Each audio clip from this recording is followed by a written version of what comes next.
c'est considéré comme un usage de la force, puisqu'on utilise un véhicule pour pouvoir arrêter quelqu'un.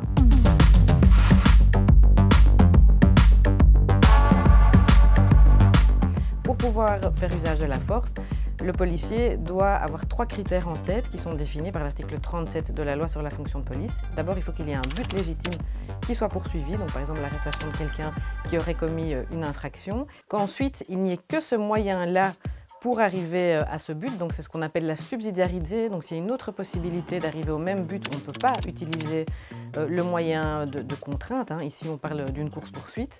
Et ensuite, il faut évidemment que l'usage soit proportionné par rapport au but qui est poursuivi. Autre chose, c'est évidemment toujours la possibilité qu'un policier soit poursuivi pour un homicide involontaire si jamais il n'a pas fait preuve de la prudence élémentaire.